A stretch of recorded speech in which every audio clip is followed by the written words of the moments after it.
Stan Arthur here for the I Love St. Pete Facebook group. If you're a business owner looking to connect with tens of thousands of potential new local customers, you owe it to yourself to get enrolled in our Key Tag Rewards program. Since 2019, we've signed up more than 200 local merchants. Sponsor opportunities are available too, such as our group banner ad and even your own custom key tags. Just go to stpetekeytag.com, get enrolled, and get ready to get busy. stpetekeytag.com. BetUS.com.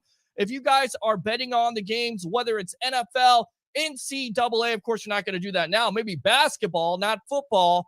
But, of course, the NHL, NBA, go to BetUS.com. You get a 125% sign-up bonus. And also, if you use this code right here, the promo code of TSW22, which, by the way, stands for the sports web, TSW22, or call that number 1-800-69-BET-US. Again, 1-800-69-BET-US, and put in that promo code TSW22, and I would really appreciate that. I've had 27 beers spilled on me. Make that 28. I've only got one place to go before the game. BetUS.com. Sign up at BetUS.com and get the best bonuses in the industry. Say Texas. Merry Christmas. Say, I love football. Say this. Say Tampa. Tampa. Bay. Bay. A. Tampa. Tampa. Tampa Bay.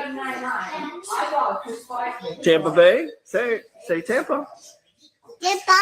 Bay. Bay. Oh my God, she's so smart and she's so precious. I love her to death. Bingo.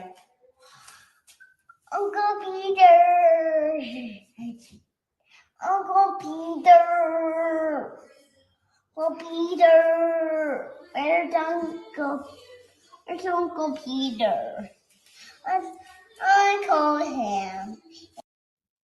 A new American city has emerged as the pinnacle of the professional sports world. Some now calling Tampa, Florida, America's City of Champions. Now, 2020 saw all three of Tampa's pro sports teams, the Rays, the Buccaneers, and the Lightning, playing for their league's respective championships, with the Bucs and Lightning winning it all. Ileana Diaz is joining me live now with more on the city now being called Champa Bay instead of Tampa Bay. Ileana, very exciting time for the city. Good morning, Adrian. It is a very exciting time. The Tampa Bay Lightning are going for the Stanley Cup for the third year in a row. And while they did have a little bit of a rough start to the finals, fans say they're just excited to be a part of all of it. Here's Brady's pass. It's Gronkowski. Back again. A Super Bowl win for the Buccaneers. Lightning strikes twice.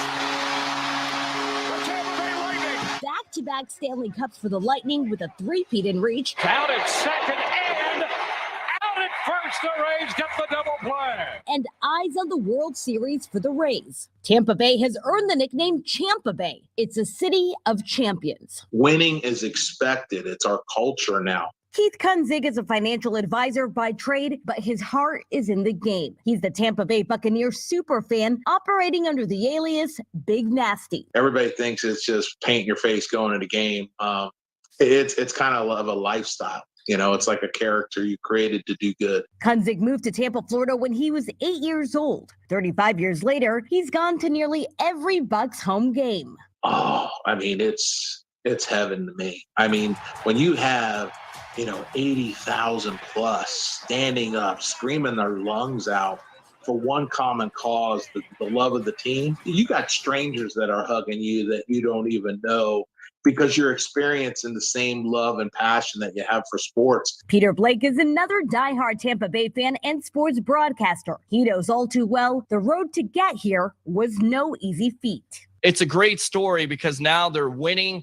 But they didn't always win here. There's been a lot of losing, and a real fan can deal with that. And with Tom Brady back again, Bucs fans are gearing up for the next big season. It went from like not knowing if you're going to win at least 4 or 5 games this season to feeling like, look, we got an opportunity not only to go to the playoffs, but also win a Super Bowl. While Big Nasty plans to retire his alter ego at the end of the season, he'll always be Tampa Bay's biggest fan. Hey, Buck Nation, this is the Big Nasty. We're ready to rock the house. Let's bring on that Lombardi trophy. Woo!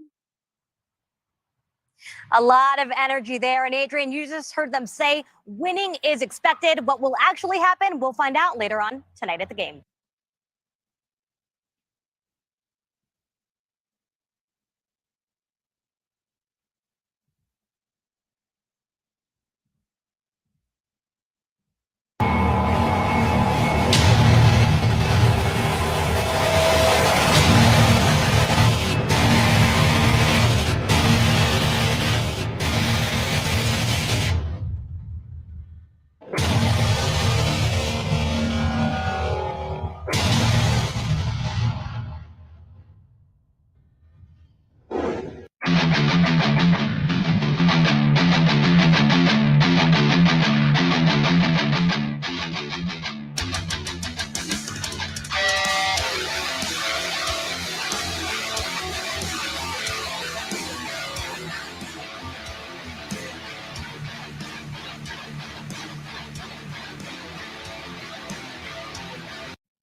What's going on, guys? Welcome back to another edition of the Evolution of Sports Talk Television. It's the Sports Web.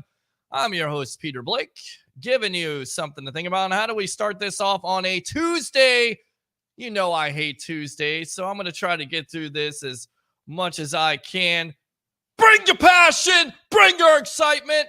Just don't bring any nonsense. On tonight's show, we'll have JP Peterson of the JP Peterson Show on with us in just a little bit, which can be seen and heard weekdays 10 to 12 noon, 10 a.m. to 12 noon, every day on FanStream Sports, YouTube, and Facebook. We'll get his thoughts on the biggest news of the day as Rob Gronkowski decides to retire from the Tampa Bay Buccaneers, and I'm completely still shocked at this point. Completely shocked, and we'll get his thoughts, and we'll see what the Bucs need to do, what they're going to do, who they're going to depend on at this point and at this juncture. And then at 9:30, we'll get with Leo Haggerty, the legend himself of Amped Up Sports, former Coach Scout and now media member of, once again, Night Sports Productions and Amped Up Sports. And then, of course, we'll take your phone calls, as always, 727-255-0391. It's 727-255-0391. Tell you what, let's go out to some of these comments here really quick. Want to hear from you Bucs fans tonight. How are you feeling about this move? Are you surprised by it? Are you surprised as much as I am? Because I think the whole NFL expected Gronkowski to come back. Now, look, that's not to say that he may not come back, right? I mean, we've seen it. It's been a crazy offseason. From Brady retiring to Brady coming back, from BA retiring, having a new coach, to now Gronk supposedly coming back. He's not coming back. So never say never when it comes to Tampa Bay Buccaneer football or football in general. But I want to know how you guys are feeling about this. Do you think that the Bucs take a step back offensively? Does it hurt Brady? Does it hurt this offense? Does it hurt the fact of blocking? Because you can talk about Gronkowski all day long and his pass-catching ability, because he did miss some games last year. But also you have to talk about the end-line blocking. You have to talk about him being able to protect a Tom Brady. You have to talk about him and what he can bring to a running game. How much of a loss is that going to be? Should the Bucs address that with a veteran? What do you think? I want to hear from you. 727-255-0391. It's 727-255-0391. Hope you enjoyed the show last night as we got you ready for the Tampa Bay Lightning game as they cruised to victory last night, 6-2. We'll be live from the Deck Bar and Grill in Isla del Sol, getting you ready for Game 4, as we'll see if the Lightning can knot up this series. But going back to it, Bucs fans, what should they do? Should they go out there and get a veteran presence? What kind of loss is it going to be to this team? How surprised are you? Does it decrease their wins at this point, in your opinion? and then go back to the Tampa Bay Lightning last night. How about that, huh? I mean, how many fans, once again, did you guys not learn from the last series? When the Lightning were down against the Rangers, and all I heard from the national media pundits, as we always do on this show, we got to kind of go after them, don't we? Because they're always the naysayers. I mean, you watch the report coming in, Tampa Bay. You know, I was asked in that interview, what would I like to happen? Not only all these teams to win, but finally national media to respect us. I said us. All the teams here, the Bucs, the Lightning, the Rays, of course. Last check, they were winning against the Yankees 2-0. We'll see if that can hold up. Because the Yankees are just running away with it. Well, with that being said, you wish that the national media would have more respect for these teams. So if the Lightning can pull this off, and why wouldn't they be able to? I get it. Colorado's a great team. They're fast. They're younger. They're this. They're that. Not last night they weren't. What happened last night? Huh? What did you have happen last night? They slowed them down defensively. They didn't turn over the puck. Vasilevsky had some impressive saves. So we'll talk about your Tampa Bay Lightning if you want to. Right now, I'm just hearing crickets. I don't know what's going on. It's amazing to me. We got all this stuff going on in sports, and we got no phone calls. 727-255-0391. It's 727-255-0391. So game 4 tomorrow night, we'll get you ready for. We'll probably be on about 7:30 here live on Amped Up Sports, The Hub, and I Love St. Pete. And we'll see if they can knot up this series. And we'll see if they have the momentum or the mo, as my co-host would say, Mr. Harry, the Greek professional handicapper extraordinaire of 1252 Chicago Sports. He hit the nail on the head. You got to play defense against that team, and that's exactly what they were able to do last night. No critical turnovers. Power play still kind of worries me, although they got off the snide, if you will, with scoring a goal by Corey Perry. Little bit a concerning thing there with Nikita Kucherov. Don't know what that funny business is all about. In fact, the Lightning themselves calling it out, how it was a dangerous move. Looks like he's going to play because that could have been a serious injury at the end of the day. And that's a player taking a cheap shot. It's not good. Not a good thing. Not a good thing at all. Braden Point's not going to play. Looks like he's going to be doubtful. So, yeah. I think the Lightning are in the driver's seat at this point. I do. And I've always said it. No matter what they face, who they have to face at the end of the day, if they have the mentality that they're not going to turn over the puck, that their superstars are going to step up, which is what happened last night, didn't it? Did you like Palat last night and Stammer? Did you like Kucherov and the feed to Stammer for the goal there too? So plenty to talk about tonight. 727-255-0391. It's 727-255-0391. So let's get into the Gronk stuff. Still trying to expect JP Peterson here, so I don't know what's kind of going on here. I'll go ahead and check in with him because I definitely want to get his thoughts about the Gronk retirement, but definitely get your thoughts on the Gronk retirement. Let me go out to Pig Dog Video 2001. Hi, Peter. Great show as always. Do you think Mox wins the interim title this Sunday? I thought he was already the interim champion. I don't know what that's all about. Wrestling right now is crazy. I feel like we're missing out on all the stories that have come out with that. I mean, you want to talk about that? We could definitely talk about that. John Laurinaitis fired, as he should be, with the impending lawsuit that's going on with supposedly Vince McMahon paying off a former employee of his. We don't know who it was. Could this be the ousting of Vince McMahon? He doesn't seem to think so. In fact, he's walked out on 2 straight shows now. Here's a guy that could be in some hot water. I'm Vince McMahon. I'm going to walk out and waste people's time. I think there's a lot of wrestling fans out there, and I love WWE, and I love what Vince McMahon has done for the business, but I think it's kind of time for him to walk away from it if this is true. And again, it's just an allegation. It's bad. And then, of course, the other story was Sasha Banks got fired. That can't be confirmed. So we'll see if that happens, of course, because everybody knows she'll be AEW bound. So to answer your question, I have no idea. That's a great that I think there's a lot of intrigue right now in wrestling overall and both organizations. I think it's disappointing, though, to say the least. Yeah, Brock Lesnar come back. I guess that's somewhat a pop. I mean, how many times are you going to see Roman Reigns and friggin' Brock Lesnar in a match? Have we not seen enough of that, WWE? Is it time? Is it time to move on? Is it time to move on to somebody else? Of course, they've been forced to do that with Cody Rhodes and his surgery that he's had to have. He'll be out possibly 9 months, and you would have to think that it's going to be Cody Rhodes and Roman Reigns at WrestleMania, when all was originally thought it was going to be The Rock and Roman Reigns.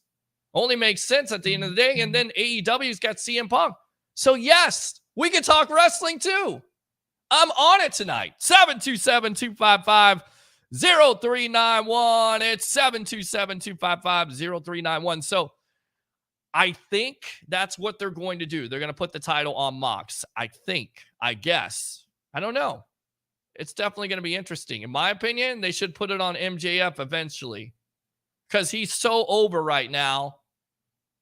He's so over with this whole wanting to get fired by AEW and all this other stuff. I mean, it's just a great storyline. It's being bought hook, line, and sinker from some of the wrestling fans out there. So that would be my choice. But hey, it is what it is. Jesse says, per Gronk's agent, Brady may be able to lure him back. And of course, there was a Twitter message out there. Brady doing his usual trolling. He showed a guy with the phone next to his ear.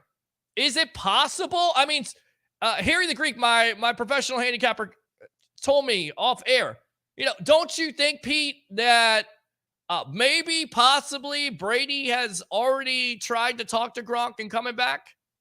I don't know what it is. I honestly don't. I don't know what it is. A lot of people assumed it was money. He may come back, according to his agent, Drew Rosenhaus, saying, I wouldn't be surprised if he does, because of Brady talking him into it. Has he lost the love of football? We talked about it on the breaking news before. Only playing 12 games last year, having broken ribs, having back problems. Take it from me. I'm no athlete, okay? I tried to be an athlete. It didn't work out too well, right? It didn't work out. That's the reason why I'm in the chair right now.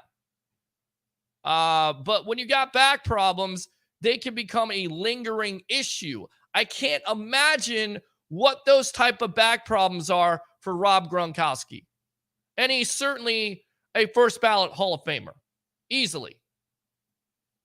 And my opinion is to kind of sit here and say, you know what? The Bucs are not going to skip a beat without Rob Gronkowski. To me, is a little naive. Just a little bit. So, especially when he's playing 80% of your plays. And again, not only is he an important part in your passing game, with being Brady's target that he's very comfortable with throughout his career, which, by the way, winning 4 Super Bowls with Tom Brady, but also as an inline blocker. So it'll be interesting to see what the Bucs do at this point. They did draft 2 tight ends in this draft this year. Are they ready to come in and step in and play? Cam Brate, is he ready to come in and step in and play? We've seen Cam Brate play before. A lot of people say, well, it'd be nice to have O.J. Howard. Well, you don't have O.J. Howard. And when O.J. Howard was here, he didn't play very well. And he went to the Buffalo Bills. So we'll see how that absolutely works out. As we get finally J.P. Peterson in the building there, let's go ahead and read the rest of these comments. But you're exactly right. The agent today said there is certainly a possibility. Bucs fans, we know this already. Of course there's a possibility. There's a possibility for anything. There's a possibility 40 days ago on a Sunday night when you're trying to get some sleep because you're working all week long, that breaking news comes down that the greatest of all time decides to tweet out and say, I'm coming back for my, my 22nd or 23rd season. So there's always a possibility when it comes to football in the offseason. We've had a crazy offseason. I think it's about to get a little bit crazier here. Gronk retiring wasn't that big of a shock to me. Pig Dog, how great was it that Christian Hill turned, though? He's good as a bad guy. Agree with that. And let's go on to Rex Grossman. Gronk was overrated, bro, past his prime. This is what you get for that. Shut up! All right, let's go out to Mr. JP Peterson of the JP Peterson Show, which can be seen and heard here weekdays, 10 a.m. to noon. Like I said, it always gets me through my day. Not only that, he's one of the hardest working guys out there. To me, everybody knows him in this area, and he also works for Lightning Vision, so we'll give him this intro. Absolutely. JP Peterson, welcome to the evolution of sports talk television. And, we were going to start out with the Lightning. I see your Lightning shirt on. I know that you're pumped up. But really, JP, how surprised were you by the announcement today that Rob Gronkowski has decided to once again retire from the National Football League? Welcome to the Sports Web. Thanks, Peter. Appreciate it. Always fun to be on with you. Sorry, I'm a little tardy tonight. Had another call, doing another show that ran a little late. Some people just don't know when to stop talking. I got to go. But anyway, I was not shocked. Let me just say that. Right. I've said this on my show many, many times. When Brady retired, somebody in the very close to Gronk in his camp, one of his business partners, told me that he was done. He was absolutely done. He wasn't going to play anymore. And then I thought when Brady came back that obviously would change his mind. And he's been working out with Brady. It's just everything was pointing towards he'll come back eventually. So I was a little surprised but not shocked today.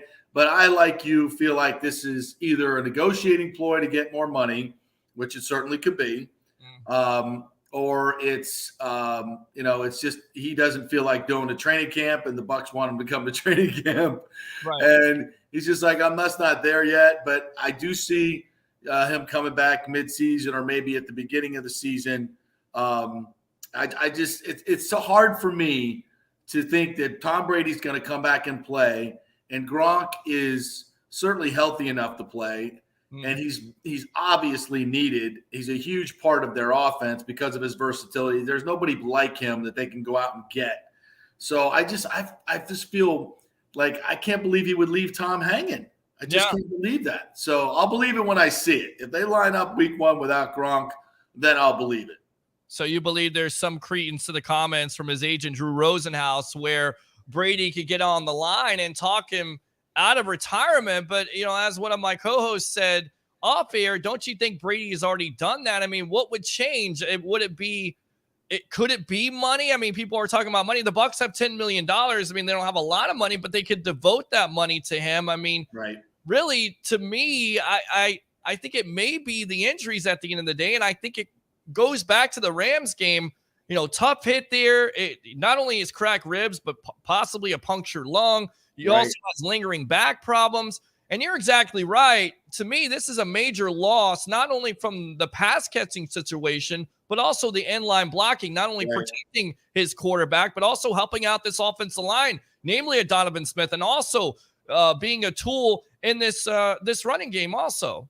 Yeah, I think I think the Bucs want to run the ball more this year. I mean, Brady has said that to Clyde Christensen. Todd Bowles has talked about that. They had 741 pass attempts last year to lead the league. That's just not going to work with a 45-year-old quarterback. It only takes one play to finish him for the year and maybe his career. So you got to cut those down dramatically, I believe, and run the football. And Gronk was going to be a big part of it. Now, they can do it in a lot of different ways, obviously. But you're just not going to go out and find a 270-pound, 265-pound tight end that runs like him and has the chemistry that he has with Brady in the red zone. So this is a big – if he does not line up for the Bucs this year, this is a huge, huge loss. But, again, it may be something where he just feels like he wants to come back with 10 games left, and the 17-game season is too long. He just can come back for 10 games. They're going to make the playoffs, and then – go into the playoffs. That might be what he's thinking about, shorten his season and still make the same amount of money, basically. We'll see. I just can't believe he's done. Yeah, I can't believe he's done either. Wrong with JP Peterson of the JP Peterson Show, which can be seen and heard on Facebook, YouTube, FanStream Sports 10 to 12. Like I said, gets me through my day here on the Sports Web. I'm your host, Peter Blake, giving you something to think about. And I was reading his farewell speech, and I thought it was kind of interesting where he said he was asked about, what city he wanted to play in. And he actually said he wanted to play with the Tampa Bay Buccaneers. JP, do we know who the Bucs drafted the year that Rob Gronkowski was in the second round? Oh, God, what is that guy? Who would that have been? I mean, so that's what, 13 years ago? That was Mark Dominic. That was the Mark Dominic year.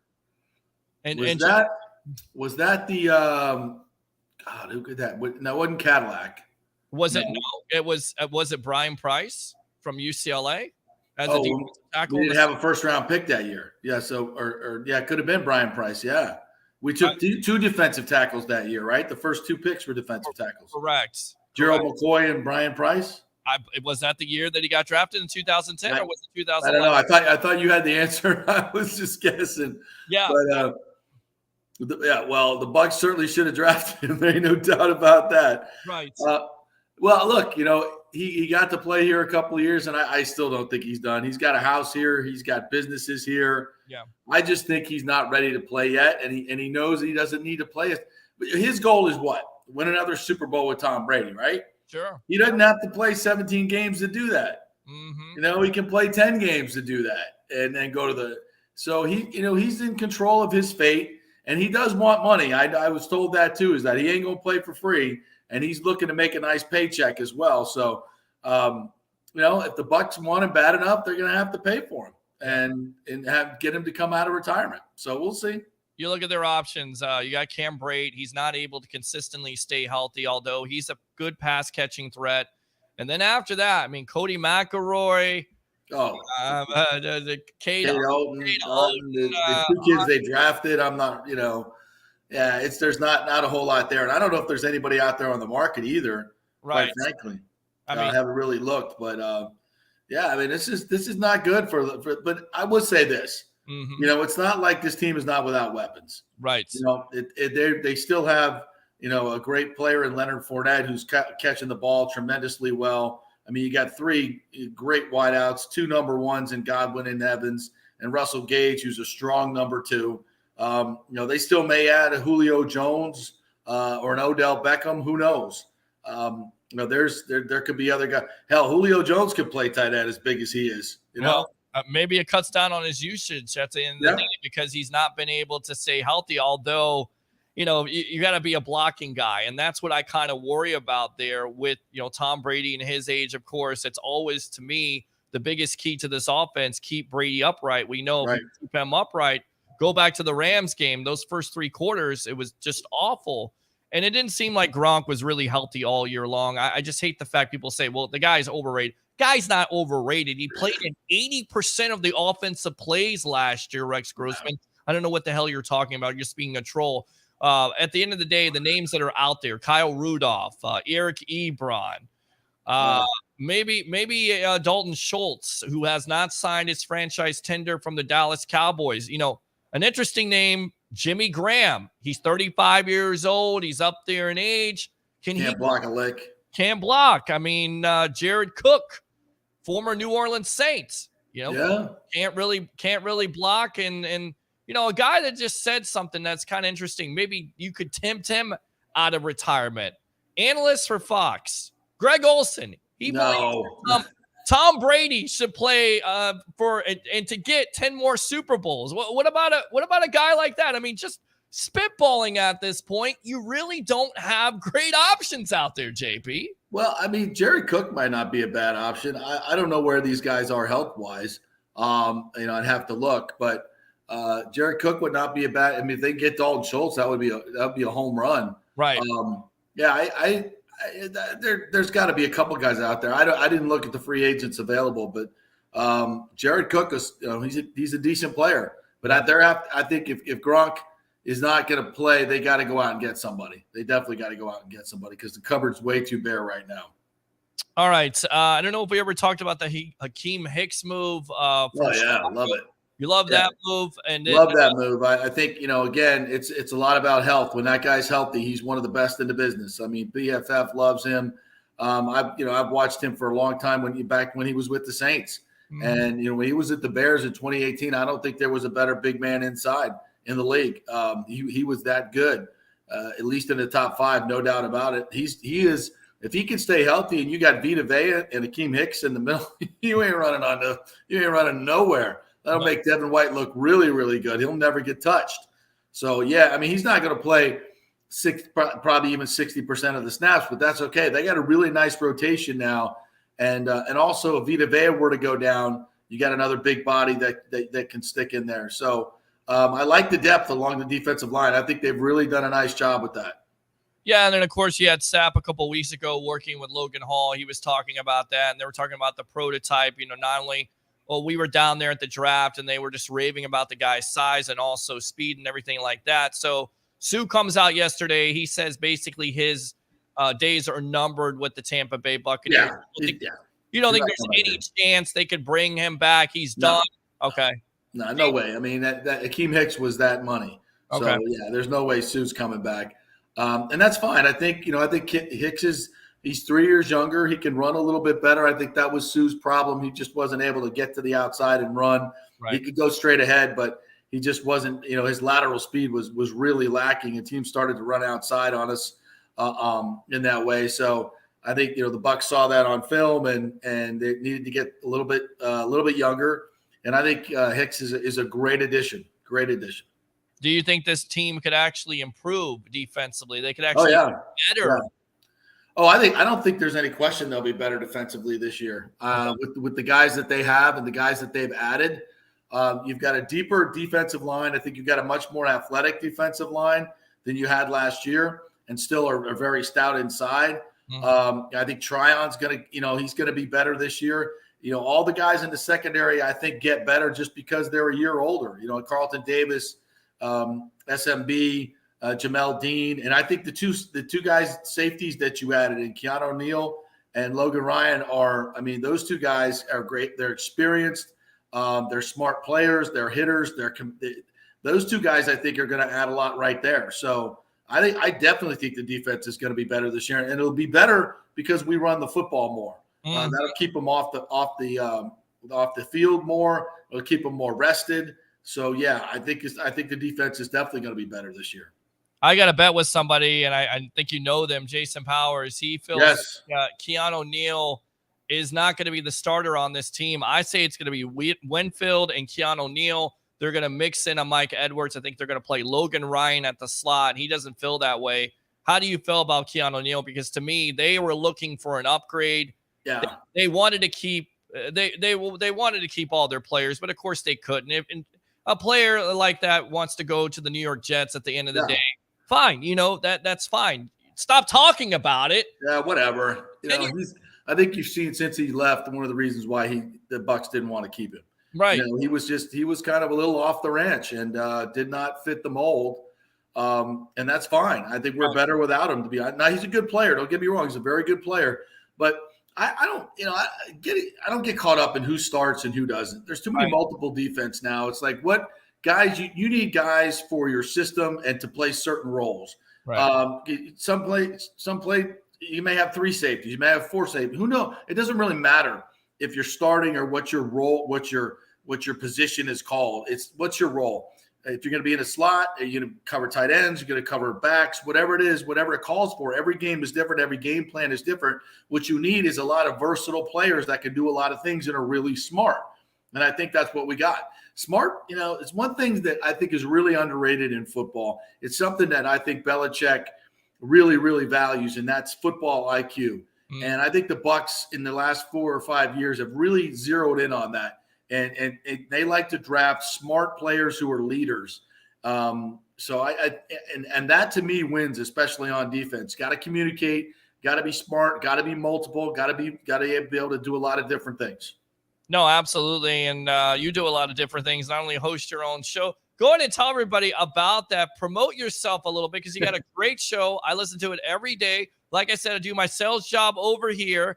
And, by 9:30, 10 o'clock, I'm ready to listen to what you have to say, what Nick is ready to say. Nick Geddes does a hell of a job over, listening to the other people that are on the phone. Again, if I had to talk to them every day, which I do, I feel like I talk to a rock. I don't envy you, brother. Yes. But I respect you. A Thank good you. sales guy is hard to find, man. I tried sales one time, couldn't do it. I can't handle rejection. No. Cannot handle rejection. I get one no, I'm done for the day, bro. I'm done. I'm out. I'm just about mentally tough. I can't handle rejection. So I totally respect any of you sales guys out there. Much respect. No, we have a lot of fun on the show every day. We keep it super hypercentric. Tampa Bay sports. Nick does a great job. He works for Outkick.com as well, so he does a lot of writing. Very knowledgeable. And today we had our good friend TJ Reeves on. Mm-hmm. We're having Steve Levy on tomorrow, by the way. Join us for that, 11:30. ESPN Steve Levy will join us. He's obviously covering doing the coverage, anchoring the coverage for ABC and ESPN. So he'll join us tomorrow. We had Gabby Shirley on today, Scott Reynolds from Pewter Report. Bob Herrick was on with us this week, Sports Illustrated, to the lead golf writer to talk about live golf. So we're always getting the biggest guests. Ronnie Barber comes on from time to time, Derek Brooks, Coach Dungy. We pride ourselves on having some of the biggest guests, and I've been around for a long time, so we got a long Rolodex. If you kids don't know what Rolodex is, look it up, Google it. So 10 to 12 every day. Fanstreamsports.com is our website. You can watch it there. There's a link there. Also, Fanstream Sports, one word, download our app. You can listen to the show by audio. We're also on Twitter and Facebook and YouTube. Subscribe to our YouTube, The JP Peterson Show. So there you go. Absolutely. I'll be doing my Lightning Vision gig tomorrow night, which is so fun during the playoffs as I get to fire up the fans, give them a little pregame information, then do my intermission reports, do the highlights, which was fun last night. Getting 4 goals out of the second period. Dave Randorf came in. We did a little breakdown. So it's a great gig. I absolutely love working with the Lightning, best organization in the world. And what a game we put on last night. That was a hell of a comeback. And I love to say this, nobody, and I mean nobody, bounces back like the Tampa Bay Lightning. It's nobody. true. That's true. And you hear, again, the national pundits and even some Tampa Bay Lightning fans, they fall into it. You go a game 2, you're losing 7-0, and they're like, everything is done. And I guess people didn't watch the last series. I mean, give me your thoughts right now. Obviously, the Tampa Bay Lightning have the momentum, in my opinion. They figured out the Avalanche, and it's good home cooking, but it's also playing defense and figuring this team out and also having a little bit of physicality too. Yeah, they did a great job adjusting to what they were doing. I think the altitude was a significant reason that the Lightning looked so slow and so tired. It just takes a half a step or a quarter of a step in this when you're playing at this level. Colorado's really good. They're really fast. I mean, they've built their team that way to suffocate you. They want you to come to the Mile High City at altitude, and they're going to be on you, and they want to just pressure you. That they have a great crowd. It's loud in there. It's just it's an attack of your entire senses, all your bodily senses. You don't have enough oxygen in your blood. They're screaming at you. These guys are coming at you 1,000,000 miles an hour. It's a lot to handle, and I think the Lightning slowed it down. They got the right matchups that they wanted. They closed up the gap between their forwards and their D-men last night that really kind of mucked it up for Colorado. They didn't have as good a looks.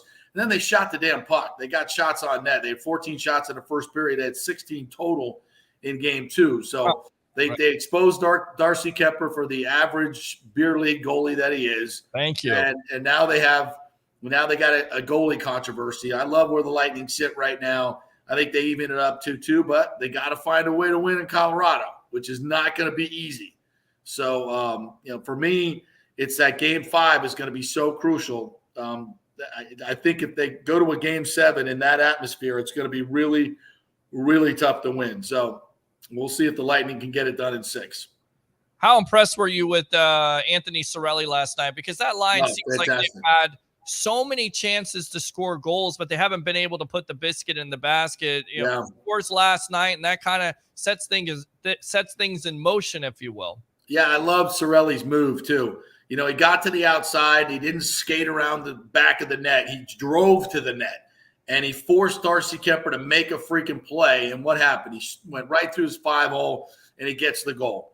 And that was a huge goal because Colorado had already scored. They scored once, and then they had that taken off the board by the offsides challenge. Great challenge by Cooper, by the way. Yep. And then they score again, though. Landeskog scores on the power play, which the Lightning's penalty kill has been way too passive.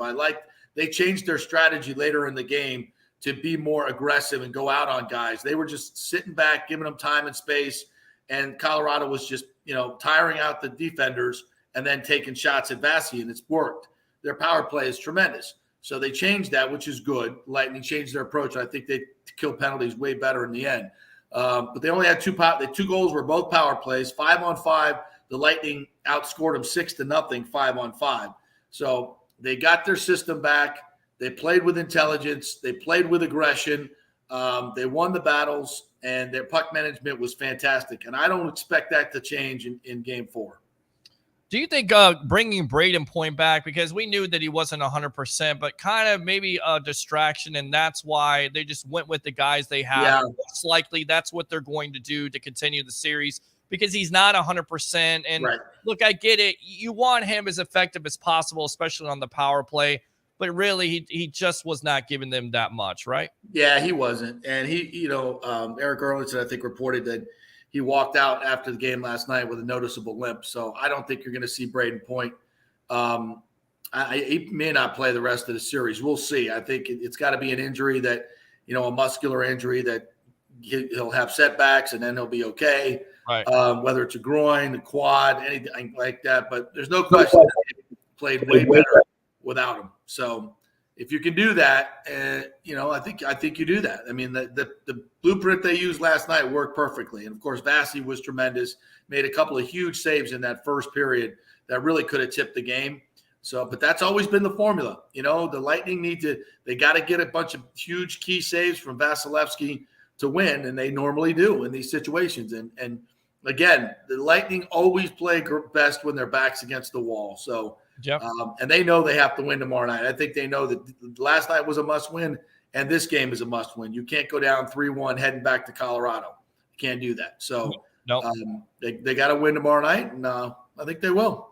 I think they will too. Surprised there's no discipline to the Avs for the Chiefs. Nah, I didn't think it was that egregious. And in the Stanley Cup final, I think it has to be a little bit more egregious to get suspended from the game. I think that was the right. I think that was the right call. I know he checked them from behind, but it was more of an awkward fall, I think, more than a dirty play. Mm-hmm. But yeah, I think they made the right decision. All right, so give me prediction tomorrow night. I said 4-2 last night. I was off by 2 goals. I mean, what are you thinking? This team, they pride themselves on defense. Are we looking for maybe possibly a defensive struggle where Vasilevsky has lots of saves in this game? 2-1. I just think Colorado's too good. Right. I'm going to call it 4-3 Lightning. Okay. 4-3 Lightning. They win maybe with a goal in the last 2 minutes. So how many times have we seen that? So yes. I'll go 4-3 Lightning. And I'll say this, the NHL awards was tonight. All the teams are getting their individual awards. Guess what? The Lightning will probably win none. They're not going to win any, just like they did last year. And guess what? They're going to win the most important award, and that is the Stanley Cup. JP Peterson, right. Once again, go ahead and promote yourself here on the Evolution of Sports. 10 to 12 every morning, Monday through Friday. You can watch us on Twitter at FanstreamJP is my Twitter handle. You can also watch us on YouTube. That's a great way. So just subscribe to the YouTube page. And we also are on Facebook, JP Peterson, right there. And then you can watch us on fanstreamsports.com and also listen on our app, FanStream Sports. Download the app and then tap that app. Tap that app. And I tell you, right, baby. Listen, our old friend, Jake Paul, they're going to have Amanda Serrano and him. We don't know who he's going to fight yet, but guess where he's going to be August 6th? Madison Square Garden. God, wow. Who do you got your money on that he's going to box? I mean, who there was talk of Tyson. I don't think that's going to happen. Tyson would kill him. I think. Have you seen Tyson's workouts? Oh, I'm telling you. Well, did you see Tyson's workout on the passenger? On the yeah. Who's messing with Mike Tyson on a plane, by the way? I mean, you got an idiot, are you? Right. Good God. That's right. Yeah. Right. Who do you think? I don't know. Who's he going to fight? I got how a couple people he could fight. I'd throw a couple people out there. Okay. Throw them. I don't want to get political on your show. Oh, that's okay. That's all right. Sometimes we do that here, but I kind of got a sense of where you're going with it. All right. There's a lot of people I can name right about now. Mike, just saying. Yeah. All right, so just show Jake Paul doing that and just have him fall off. Bring the whole cabinet in. Bring the whole cabinet. Exactly. Please, God. I mean, if it's not enough for gas prices and cost of living at this point, really quick before I get you out of here, the commissioner made some comments basically putting pressure on the Tampa Bay area. Get it done or else. I mean, do you buy this? Is this the way to go? Because to me, once again, this is on Stu Sternberg. They got to get something done. It's so frustrating. It's almost like I want to tell Rob Manfred, worry about your organization. Worry about the fact that small market teams have to struggle, if you will, or say they don't spend money because you don't have a salary cap. Worry about your own business at the end of the day, this dying sport that truly is America's pastime, and don't worry about us. Your thoughts? What he said the other day was so effing insulting. Yeah. He basically put the blame on the local officials when all the blame is on Stu Sternberg, his cheap, fraudulent owner.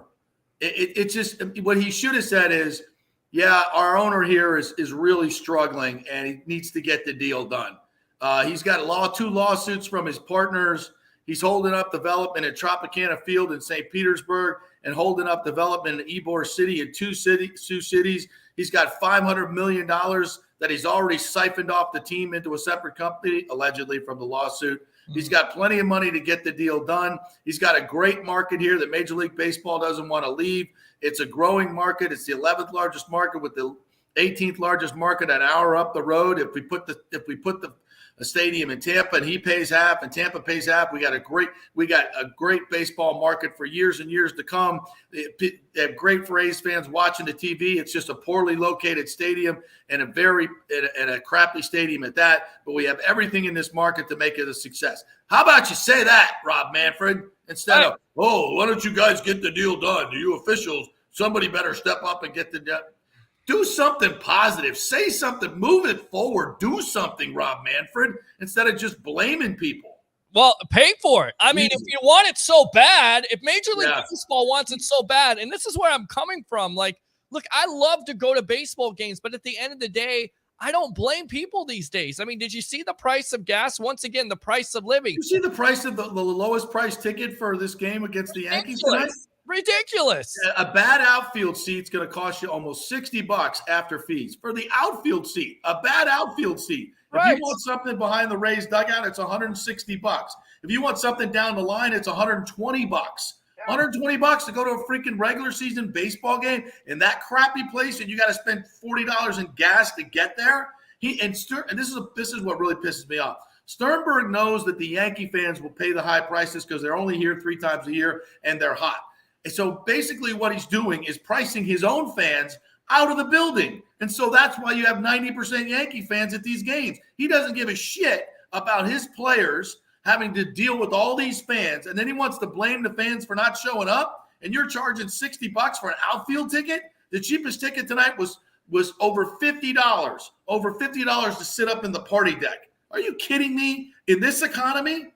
What a jackass. I mean, it's not realistic. It's not realistic these days. And then on top of it, people always say, well, he does enough for the fans. They've done enough for this organization because they win. What do they do during the weekdays? They do nothing. They do it all. They do nothing. You go look at what other teams are doing. Family packs. Right. $5 tickets, $10 tickets. They got specials out the yin yang. Buy one, get one free. Groupon. Everybody's giving away tickets to get people in the park except Stu Sternberg. He doesn't want people in the park because then he has to staff the park. He doesn't want to do that. And he just wants to soak these other teams to come in and leave his team hanging out to dry and have no home field advantage because it fills up with the other team. Like he did with the Cardinals series. He knew the Cardinal fans would pay the exorbitant prices and the Rays weren't. He didn't get, and I wish one of his players would get up in his face and say, why don't you price some tickets for the local fans to come so they can cheer for us instead of pricing them out so we could have some fans cheer for us. I wish a player would do that. I swear to God. Yeah, I wish it would happen too, but you know what? And while you're at it, use some of that money to get us a new stadium that's not been outdated since 1983. I'm serious. I mean, just ask the guy, check your books. I mean, how about Manfred say, you know what? Let's check your books. And you know what? The owner would say, I don't have any money. I don't have anything. Well, he's as slimy. Manfred in baseball, he's as slimy as Stu is. So, slimy. They're birds of a feather. They're just looking to soak the local economies. Good stuff. I love it here. JP Peterson of the JP Peterson Show. Thanks a lot for your time here. You got it, brother. Anytime, man. Anytime. Love your show. Love your show too, man, my friend. Thanks a lot. Appreciate it. All right. You got it. Good stuff there. Good passion. That's what I'm talking about. He tells it like it is. That's how you do a sports talk show. You tell it like it is. You don't like it? Turn it off. But guess what?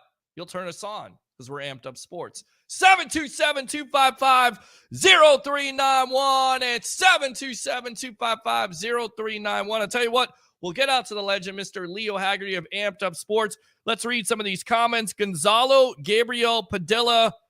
I'm not going to read your whole name. I know where you're from. Countryside Verizon. Thank you very much, my friend, for hooking me up with that 5G hotspot. It worked like a charm. Definitely go see my man right there. We'll work on some sponsorships out there. We'll get out there, maybe do some remotes if you want to.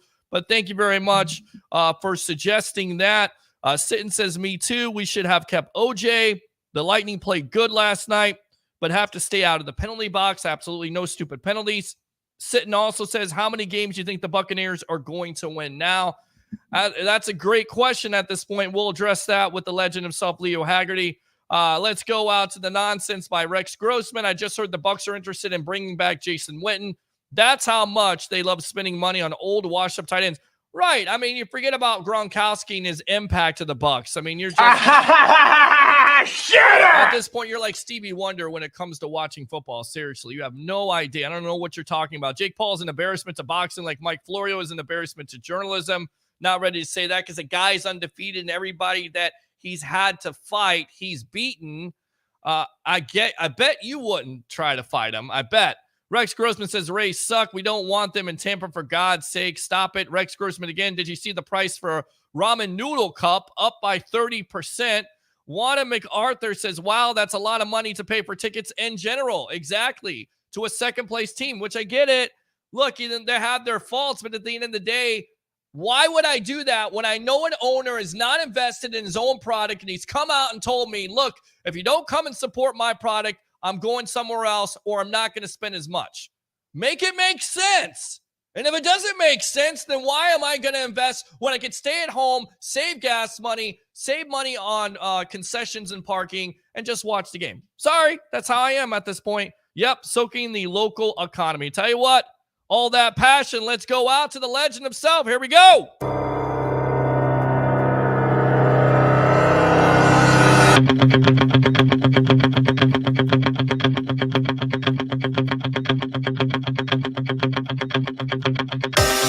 Former coach, scout, and now media member of Amped Up Sports, Night Sports Productions, Mr. Leo Haggerty. Welcome back to the Evolution. You can hear JP and his voice about this whole baseball situation.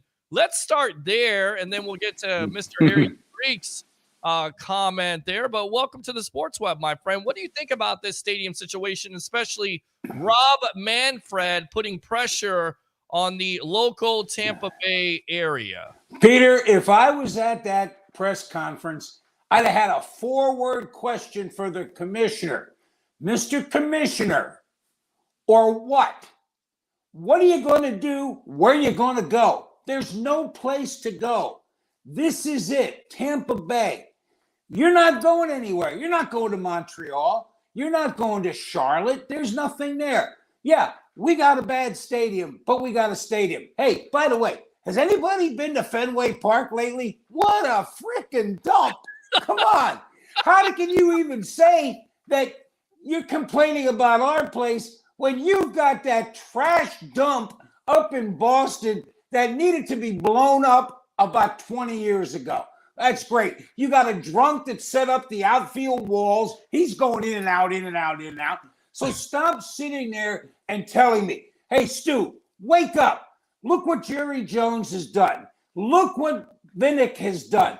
They paid for their stadium. They're reaping the benefits. If the Bucs won the stadium in Tampa, it ain't happening. The people aren't going to do it anymore. So guess what? You better start figuring to pony up at least 50%, maybe more. Exactly. I mean, that's what it's about, and that's what I've said throughout the whole process. If you're willing to come halfway, and I always relate sports to relationship because to me, coming from a single guy, it makes sense that I would give relationship advice, but it's about 50-50 compromise, right? I mean, you love me, I love you. Let's come halfway. Let's make it work. And honestly, it's been a one-way relationship between the Tampa Bay community, and I get it. They don't draw the fans, but you don't give me any championships. You don't even spend midway to the cap. You don't spend like Major League Baseball teams. All you do is just make me miserable at this point. So why should I do anything for you when you're doing nothing for me, especially with all that egg on your face when you tried to cheat on me and go to Montreal or another city? If you had something out there as good as what you got, you would have had it done already, and you don't. Peter, as soon as this thing with Montreal came to fruition, there's our SAT word of the night. Very nice. I dropped the Rays. Probably among tens of thousands of fans dropped the Rays.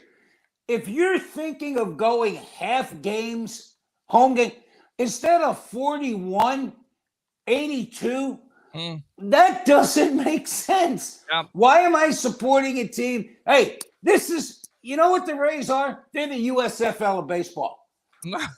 I can't even tell you the Tampa Bay Bandits, they don't even practice in Tampa. They don't play in Tampa. The Rays might as well not bother. They are just so, and I'll tell you what, I like what JP said. I wish one of those players would stand up and tell, hey, Stu, how about getting people in the stands and stop throwing it away? Peter, this is Major League 3. It's the sequel. It's the exact sequel, except this owner ain't as good looking as in Major League. They want this team to lose. I'm sorry. If he wanted this team to win, he would have done a whole lot of other things. This stadium would have been settled and ground would have been broken. The Tampa Bay community, the St. Pete community have been over backwards for this guy. Yep. And he wants no parts of it. Well, guess what, Stu? SMF. Sayonara, you figure out the rest. That's it. Good stuff there. Love it from the legend, Leo Haggerty, using great language there as we speak. I tell you what, let's go out to Harry the Greek here. I was talking to him off air. He says they won't lose any more games because of Gronk. Please stop the nonsense. I'm Harry the Greek, and I approve this message. Of course, our professional handicapper extraordinaire, 1252 Chicago Sports. Of course, my co-host tomorrow night at the Deck Bar and Grill as we get you ready for Game 4 between the Lightning and the Avalanche. But look, come on now. I'm not naive to think that losing Gronk is a major loss, especially not only in the pass-catching department, but as an inline blocker. You're talking about a player that was instrumental in their Super Bowl year. Look, he played 12 games last year, 80% of the time on their offense. That's a major loss if you lose Gronk to retirement. Peter, this loss, it's exponential. Whoa. What they lost. Who's the replacement? Cameron Brate? Hey, love him to death, but he's not Gronk. No. And Brady is not comfortable right now with what's going on. I'll tell you what, they're going to find a way to bring somebody in, or they're just going to go. And here's the thing. We know Arians love to run 2 and 3 tight end sets. Well, do we really know what the OC wants to do with that? Maybe he wants to run a lot of 4 wide. And that should be interesting because the Bucs are going to have to bring in another receiver, whether it's a tight end, whether it's a combo tight end wide out, whether it's a wide out. Because again, we're still sitting here, and until training camp shows up, we don't know about Chris Godwin. And again, I'm saying anytime before All Saints Day, November 1st for you non-religious people, we see him before then, I think it's a plus. Because, again, we don't know what's happening. We don't know how bad that tear was. So let's see what happens. But, Peter, I said this team was going to be 12-5.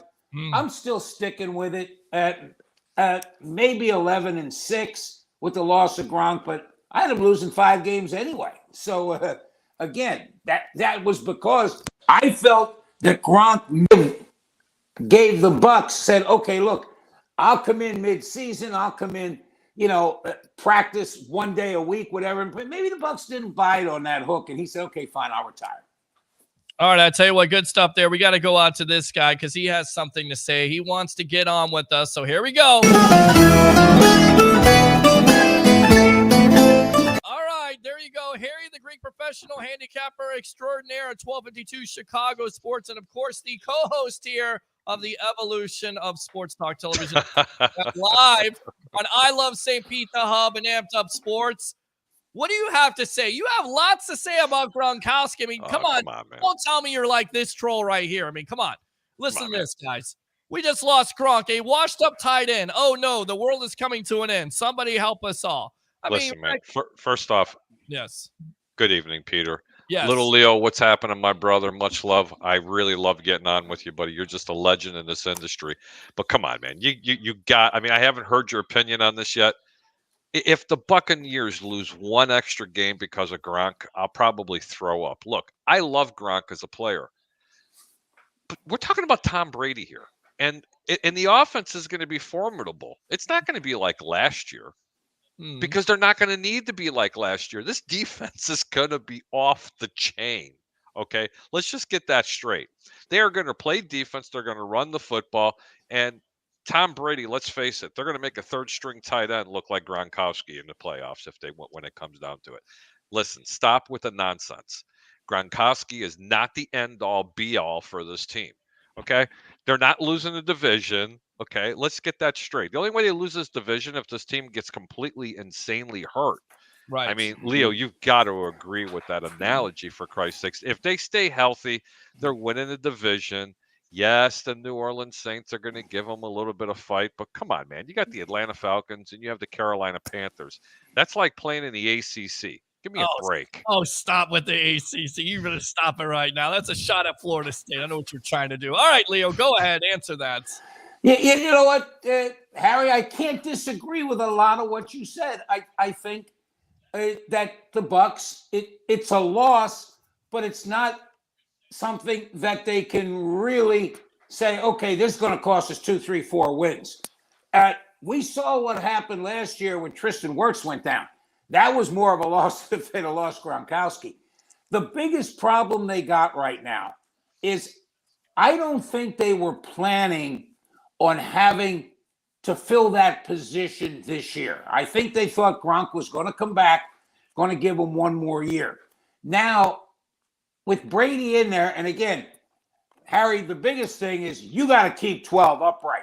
Mm-hmm. You can't get him hit. You can't get him hurt. He goes down, yeah, the team loses the division and you know what, Leo, you're absolutely correct with that. You got to keep number 12 upright. But the thing I'm going to say right now is 12 is going to be upright this year. Look, it's not a hidden secret. Everybody knows I'm a huge Chicago Bear fan, but I'm going to give credit where credit's due. This team with Todd Bowles as being the head coach is not going to be the chuck it, risk it, no biscuit offense anymore. Those days are done. Okay, Tampa, sorry, they're done. You have those weapons to utilize them. They are going to pound it down people's throats. Brady's not going to have to throw the ball 40 times a game. If he throws it 25, 30 times a game, the odds of Tom Brady staying upright are very, very, very good. Let me tell you something. Mm-hmm. He's not going to throw for 5,500 yards this year. Sorry, guys. He's only going to throw for 4,000, but you're going to have a running back go for 12 or 1,300 yards. Believe me, this team's going to be much better off. Yes, they're a better team with Rob Gronkowski, but please stop. They're not game planning for Rob Gronkowski. They really aren't. And you know what? The season hasn't even started yet, guys. You still got Jimmy Graham out there. I understand he's older than Leo, okay? But the guy could still play the guy could still play football. Okay? But let's be real. He's not the run blocker that he is, but he is a really good possession type of tight end. He plays that hybrid. There's a lot of players that are going to be out there. Look, they just need to line up and run the football. You got the best quarterback in the National Football League has ever seen. And when he's under center, when they're running the football and they're bringing those safeties up into the box, It's night. Trust me when I tell you. It's not because of Rob Gronkowski. Well, I think he's a big part of it because he does open up that middle there. We're on with Harry, the Greek professional handicapper extraordinaire. Of course, the legend himself, Mr. Leo Haggerty of Amped Up Sports. I'm your host, Peter Blake of the Sports Web Live here on a Tuesday night. I'm still concerned about this offense, and I tell you why, Leo, because what you said, Godwin is not fully 100%. You're going to have to depend on the Russell Gage. I still think they may dip into the free agent market, maybe going out and getting an Odell Beckham or possibly a Julio Jones. But it's nice to have familiar targets. And when you don't have a Gronkowski, I think it's a major loss. Were you surprised by it? Because all we heard throughout the offseason was Bucs were confident they were going to get him back. We heard Gronk never really, say, I'm going to come back. No, it's always like, I'm going to take my time. What do you think it is? Is it the injuries that have piled up, in your opinion? And I'll ask you both here. We'll go roundtable on this, Leo. Is it the rib last year, the back? Is that what it is? Is it money? In your opinion, why has Gronk decided to walk away from the game? Well, you know what, Peter? When I walked into the store the other day, I went to the kids' game section. Remember that game Operation? Yeah. Gronk's picture was on the cover. I'm going, my God. The guy's falling apart. He's like a bionic man. Right. Let's be honest here, guys. There wasn't a lot of tread left on the tire, and that's nothing to say that Gronk didn't play hard. Man, 11 years in the NFL, that's a chore. Yeah. And again, what people have to realize, and Harry brought this up. Sure. The injury god does not smile on you every year. There's going to be somebody. And the year the Bucs won the Super Bowl, the first year they had 21 of the 22 starters. Anthony McFarland was the only one. He was out with a broken arm. And when you look at they just won 21 of the 22 starters were there. They lost Kappa, and that was it. Everything else was there. So again, you knock on wood that they stay healthy. That's the biggest thing, because if it's the right injury, and Harry, I'm going to give you credit for football 101. Guess what the quarterback wants? He wants an offensive line to protect him and a hell of a running game, because that brings the safeties down in the box and it opens up the middle for the tight end. Harry? And you can take now a mediocre tight end. Look, listen, Tampa fans, slow your roll, easy. Okay. Trust me, it's not that bad. Trust me. You could be the Chicago Bears, okay? Come on, let's just be real, okay? No, I'm just being real here. Right. You're going to find another tight end.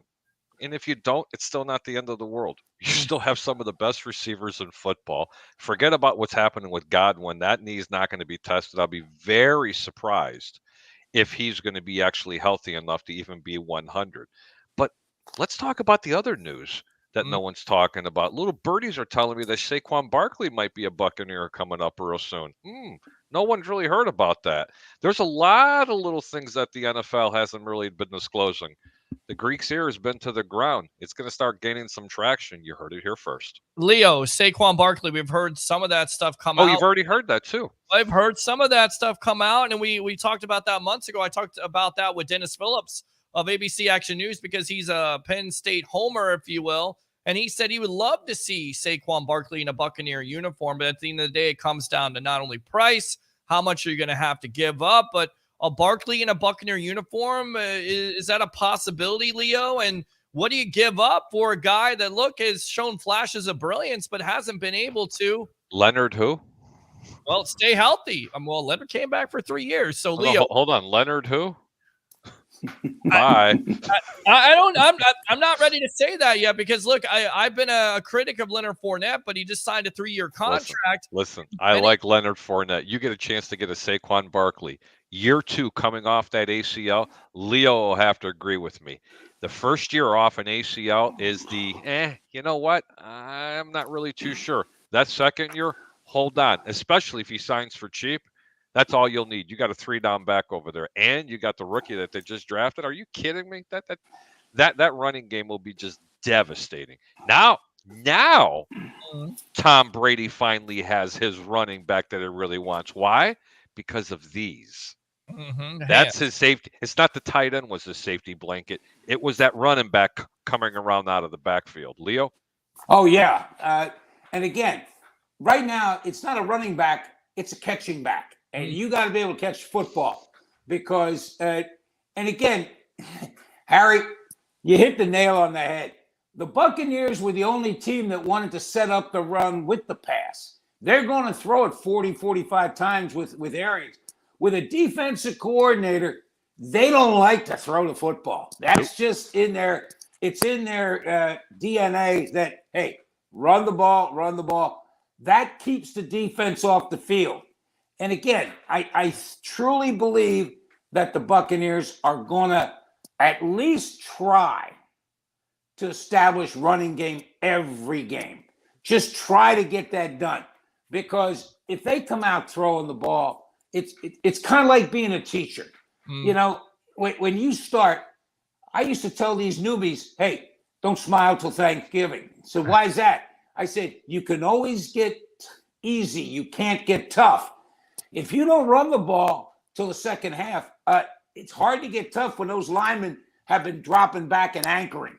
They want to go ahead. They want to be road graders. Let them be road graders. Let them go and punish and lean on some of those defensive tackles. It'll pay dividends in that second half. Look, we know that Saquon. Hold on, we know that Saquon was a top 10 pick. I believe, like what, 3 or 4 at the time.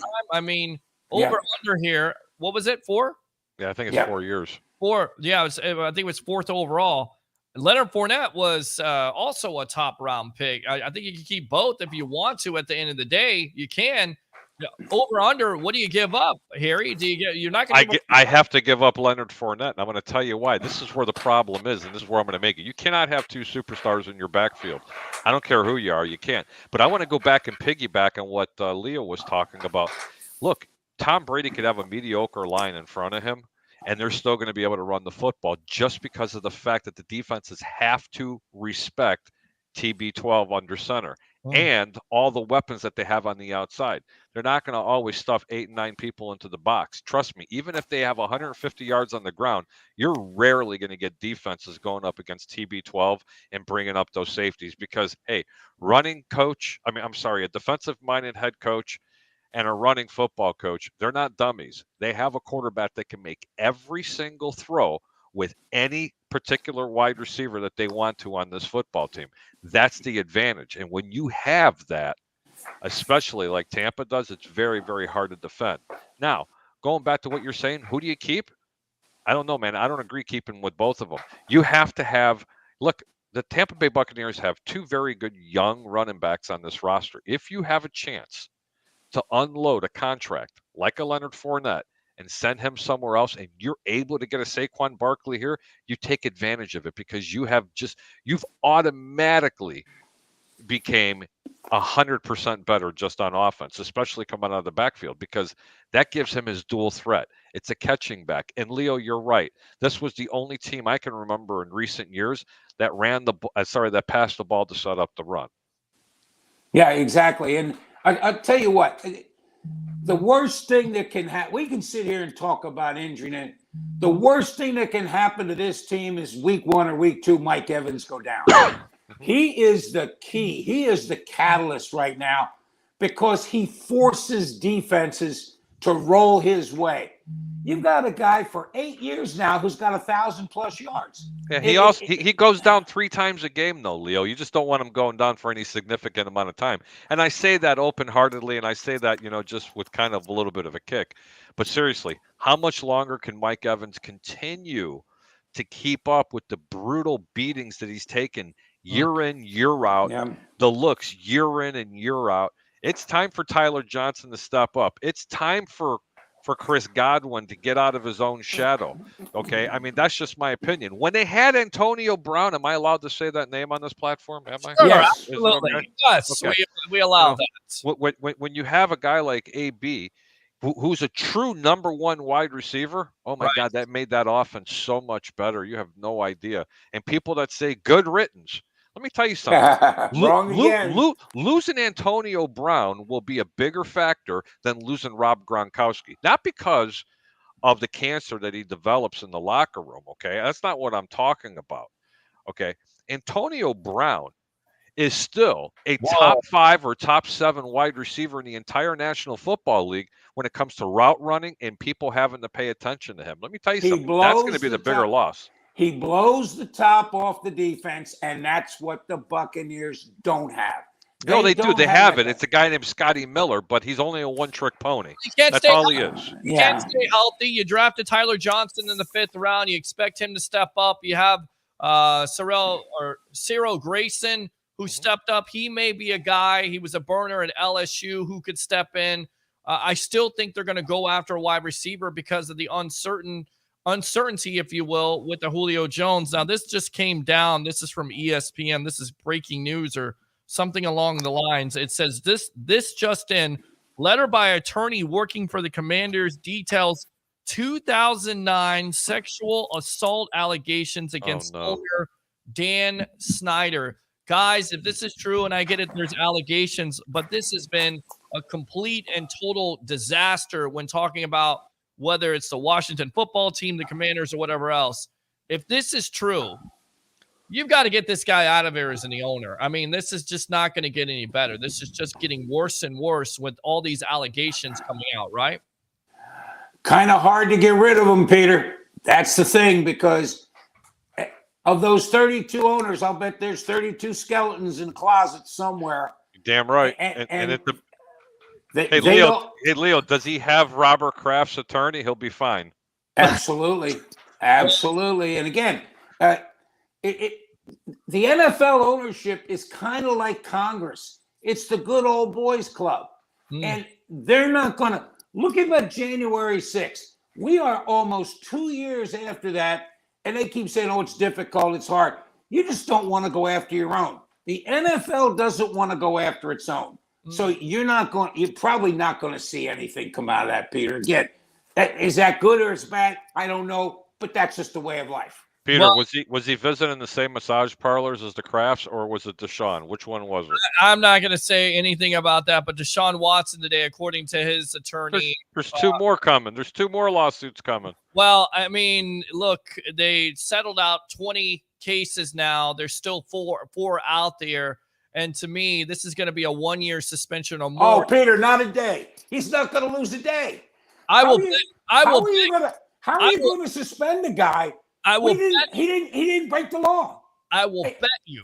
I will bet you wings for eternity that this guy does not see the field of play. He's going to be suspended for at least longer than a year at this point. Oh, God, no. And what the NFL Players Association is trying to say going against the NFL is, well, the way you've been lenient on a Dan Snyder or a Jerry Jones or Robert Kraft, that's going to play in our favor. No way. It is too much. Peter, he hasn't committed a crime.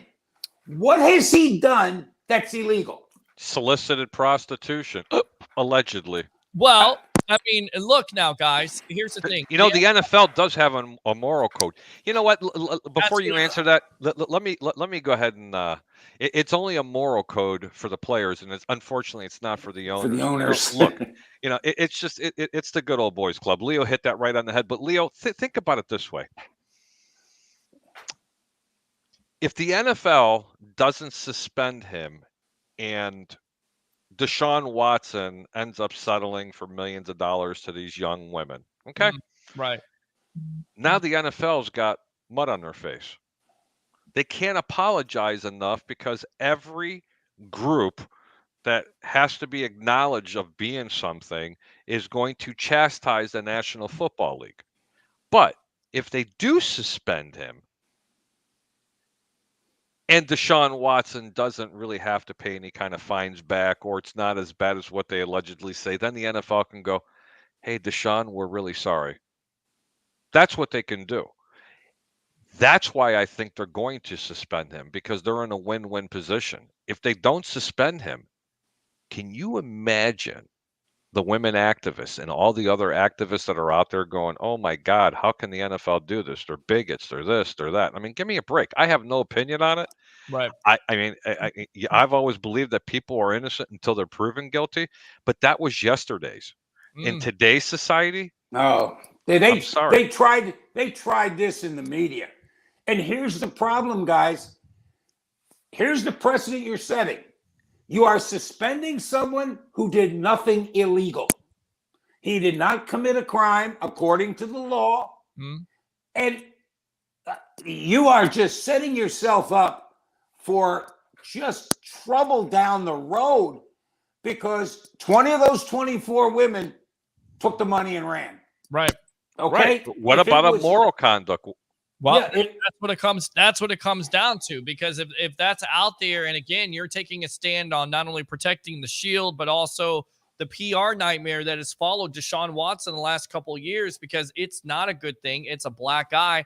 You have all the Daniel Snyder stuff coming, but this is even worse. And then the New York Post report, 60 other women out there that he solicited, and they're not even, they're not even massage, professional masseuses at the end of the day. He's just 60 random women. And I get it. He's an NFL athlete.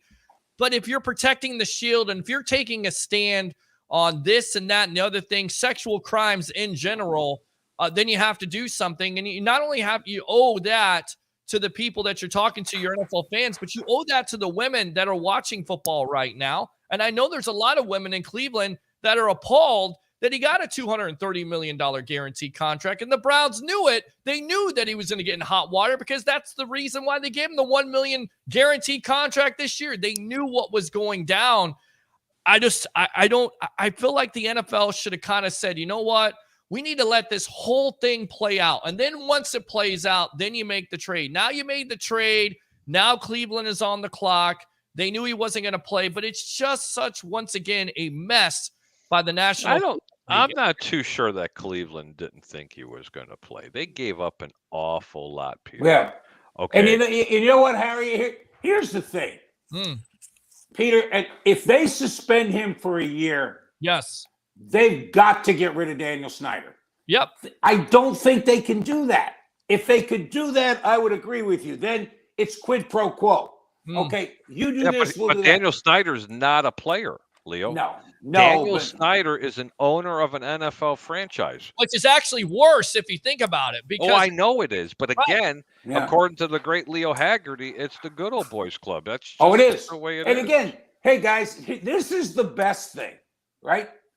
The NFL cannot require their players to get vaccinated. Yet every member of the media, if you wanted to attend a game, had to be vaccinated and boosted. And boosted, not just vaccinated. You had to be boosted. You can't even get your players to do that. Why are you coming down on us and saying, well, you got to do that? Oh, you think we're going to carry it and bring it in? Because you can't get your players to get involved. Why? Because everybody wants to keep politicizing this, okay, Leo? Yep. Let's just be what it is. Let's call it what it is. Everybody wants to politicize everything. Yep. Yeah, I want to tell a quick story real quick. And I mean, it is not sports related whatsoever. Okay. Okay. And this is what this world is coming to. You know what? Just like in Family Guy, Peter Griffin says, what grinds my gears? Well, I'm going to tell you what grinds my gears. About 4 weeks ago, I've been dealing with a severe ant problem. Coming in and out of the kitchen. You put a piece of food down, ants. Now, ants. Are you talking about your ant, like a female? Or are you talking about ants? No, I'm talking about insects. I'm talking about insects. Okay, Leo. Okay. And for 2 months, I've been trying to get rid of them. I mean, I put the food down for the cats. You got to sit there and watch them eat it, because as soon as they're done, you got to pick it up because they just come hoarding to it. No matter how clean you are, it just happens. So, I don't know. About 4 weeks ago, a young man comes to the door, introduces himself. He works for a pest control company. And at first, I was like, I don't want to deal with him. But then I sat there and listened. The guy sold me. They delivered everything that they promised. They got rid of my ants, and he was going door to door, and he was riding on a little they look like a skateboard, but it's only got one wheel in the middle. Yeah. It's like really cool. But anyway, he's going door to door, door to door. Well, I belong to an app. It's called Nextdoor, and I don't know if anybody's familiar with Nextdoor and what it is. You can start posting stuff, what's going on in your neighborhood. People can be on the lookout. And I read this post, and there's like 200 responses about this guy that's going door to door to people's house trying to sell them pest control. I heard everything. The guy's a pedophile. He's checking out your kid. Don't open the door. He's a creep. He's driving around the whole thing. And I got to thinking, what significance does this story have? Well, this is what this world has gotten to. Whatever happened to the good old-fashioned person who's actually trying to go out there and make a living, and he's knocking on someone's door and says, hey, here's my business card. If you're interested, come see me. But everybody wants to blow everything up. But we are so quick to judge. It's just unbelievable, and it's such a shame. Everything you do, everything you and I say on these programs can be misconstrued. It could be so politicized. What happened to the days of people making a mistake and going, hey, you know what? My bad, man. I shouldn't have said that. Yep. But something's either very racial or, you gotta be acknowledging of someone's sexuality, the whole nine yards. You gotta watch what you say, how you say it. And it's gotten to the point where people can't even walk up to someone's door, knock on it, and say, here's a business card without thinking you're this or you're that. I just wanted to bring up that point.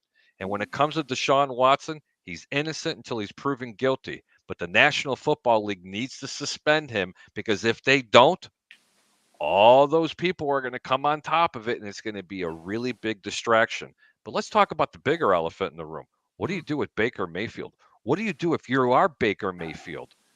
And Deshaun doesn't want to. Deshaun can't play. Leo, do you want to play football for the Cleveland Browns as the quarterback if you're Baker Mayfield and you're the first-round draft pick?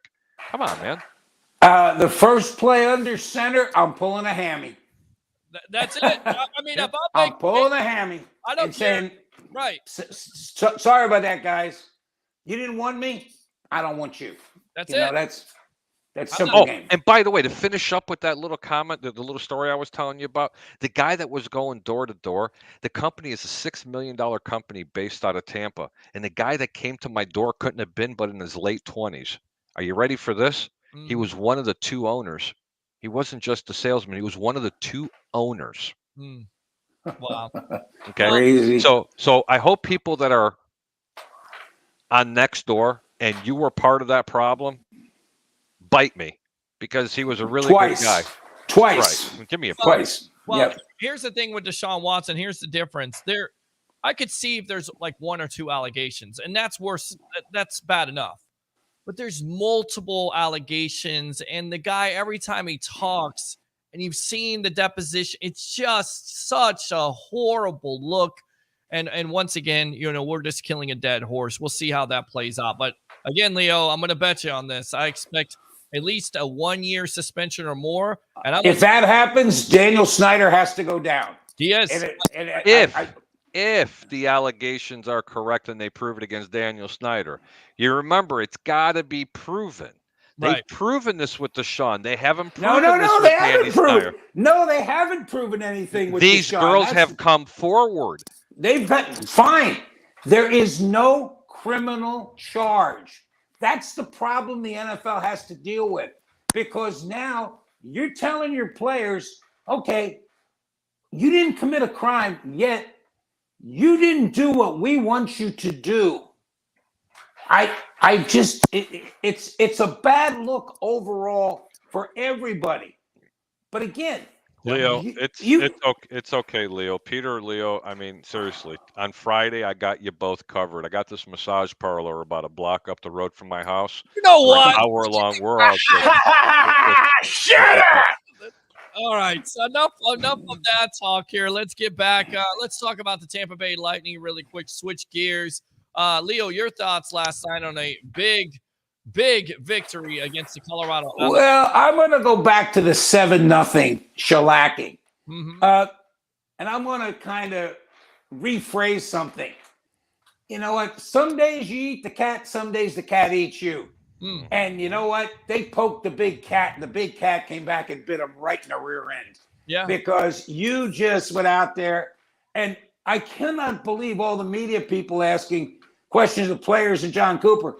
Well, you were dead after 2 games. I said, did you not watch the Rangers series? And don't tell me, I thought I was watching the Ice Capades last night with Colorado. They are just, they don't want to skate. They want to show off. And I mean, they'll come down and they'll skate sideways and they'll do circles and everything. That's great. Well, guess what? You're in Tampa now. You're not up in the mountains at elevation. Welcome to the real NHL. Yeah, welcome. Oh yeah, tell me about it. And Harry, you said it best last night. This Lightning team had to play a defensive game, have a defensive mentality. Is that what you saw last night? Of course I did. And that's exactly what I predicted what was going to happen. And I also said, look, Tampa's 7-1 at home. But what I said what was most impressive was Colorado's record of being 7-0. I think Andrew Faubert would be really proud of me actually knowing that statistics because he knows how much I know about hockey. It's not that much, but I do watch a little bit. But I said they had to stay in their lanes. You know, they had to wait on Colorado to make some mistakes. They had to be a little bit more physical with them because when they did make a mistake, they were going to go ahead and capitalize on it. But Leo, the game swung around when Colorado got the alleged first goal. And when they took that off the board, that really kind of took the wind out of Colorado's sails. So, you know what? Just like in football, you know what? Lucky breaks. And that's exactly what happened. And sometimes that's the spark you need in order to continue winning. You got to get that mo, and that mo is momentum. I've been preaching about that for years. Yeah, you know what, guys? It was a funny thing. You should bring that up, Harry, because I had a great view of it, and I could see the puck went back behind the line because you could see White in there. And there were two Lightning players that put their stick up right away. The problem was, and John Cooper said this, we were concerned about challenging that because one of the camera angles showed from the end zone that the puck didn't leave the zone. And he goes, my God, if we didn't have that one down the line, that would have been a problem. And that's what took so long is that we're debating which view to look at. But I'll tell you what, there was no doubt it was offside. It came out of the zone. But you're exactly right, Harry. That took the wind out of their sails. But also, all of a sudden, the big cat was the big cat. And the key to beating Tampa Bay is you've got to get the puck in the middle of the ice. And Tampa Bay didn't allow that last night. No. They didn't let it in there. And what's really crazy is that nobody's talking about the altitude out in Colorado. And they're saying, well, none of the players said anything about it. Well, of course not. They're not going to go out and say, man, who the hell's going to talk about it? Exactly. No one's ever going to admit it. No. You want to know when players are tired? Look in the second period when you seen the Tampa players skating backwards with their hands on their hips. That's all I seen. You're winded. Let me tell you something. It's not easy to play out there. No. It really isn't. And I've been there, done that, and trust me, the hardest thing to do is get your second win. So what Colorado did is they cycled the puck out there and forced that team to be out there 20, 25, 30 seconds, and they just wilted. And again, that's going to happen. They hadn't been out in elevation for 4 months. Now, all of a sudden, they come back down to, as we like to say, 6 feet above sea level at Amalie Arena, which is a whole different animal. Yeah, it's a whole different animal. And you talk about Vasilevsky, some major saves last night, sprawling, stretching. I mean, and I think it goes back to your point with the Rangers series. The further this series gets, the more it favors the Tampa Bay Lightning, not only with the experience advantage, but also with Vasilevsky and the game-clinching games. Well, you know what, Peter? I think the harder series is going to, when we get said and done, is going to be the Rangers. Because the goalie was pretty much on par with Vasilevsky. Those two goalies last night were shell-shocked. Yep. They were, oh, man. Please, Kemperson, get me out of here. Yeah. Get me out of here. And then Foucault come in and they're like, boom, they score on him. When I watched Edmonton and Colorado, there were 8-7 games. There were 6-5 games. That's great. And I said, and even wrote it, that Colorado's going to have to score 4 goals to be in the conversation. Well, and I said, Vasilevsky's going to have 1 or 2 clunkers. He's not going to have 4.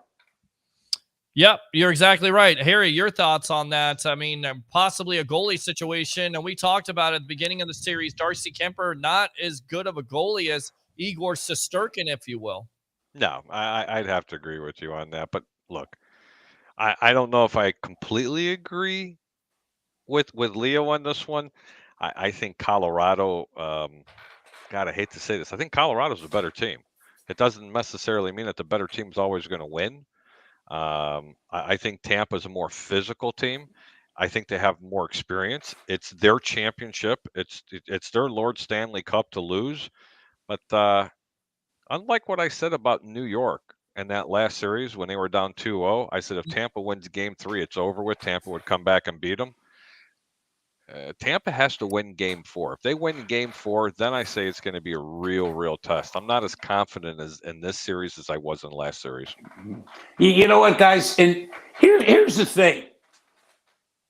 What's going to determine Game 4 is the penalty box. Mm-hmm. You've got to stay out of the penalty box because Colorado is extremely difficult on the power play. They're going to move the puck around. They're going to get shots. But so are the Lightning. I mean, it's again they lose Braden Point probably for the series. Yeah. Again, it's just that's just the way it is. Is that a good thing? Because we were looking at it. No, it's not a good thing, Peter. Not at all. But it's something they can adjust to. And if you watch last night, normally they set up on the power play 1-3-1. They got Hedman at the point. They got Stamkos and Kucherov in the circles, and they'll put Point in there, and they'll put Palat behind the net.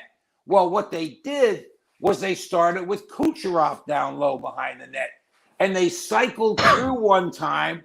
They had Stamkos in the middle, cycled through, but ended up in that 1-3-1. But it forced Colorado to work, and that was the key. Yeah.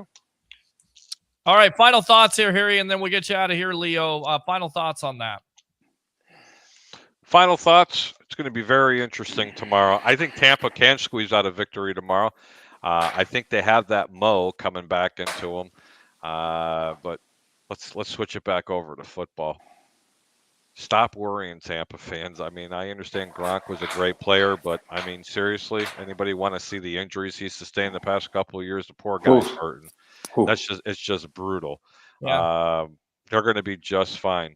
But Peter, appreciate it. Really appreciate you having me back on. Leo, it's always an honor being on with you. Love listening to you. You know, some of the insight that you have. I mean, it's a lot to learn from, brother. You're awesome. Before you go, I want to go about today's record's doing pretty good, by the way. Yes, it is. Wana says, hi, Harry. Hi, Wana. Says, yep, Peter, a straight black guy. Wana again. Yep, Harry, some people are so quick to judge. Andrew Fulbert, the big board. We're less than 2 months away from RG3's book about the Washington organization coming out. That will hurt Snyder. Also, Christopher Cole, we have to stay out of the box. And David says, just tuning in, any word on Kucherov? Or I heard Kucherov is going to play. Braden Point will not play. He's doubtful and may not play in the whole series. Harry, thanks a lot for your time. We'll get you out of here on that, all right? You got it, buddy. You can catch me tomorrow night, possibly with you, Peter. That's right. Yep. Game 4. Hey, Harry. Sir. God love you. Prayers to you. I know you've been going through some tough times. Thanks, man. You as well, my brother. Much love to everybody else. Yeah. Go Bucs. Did I just say that?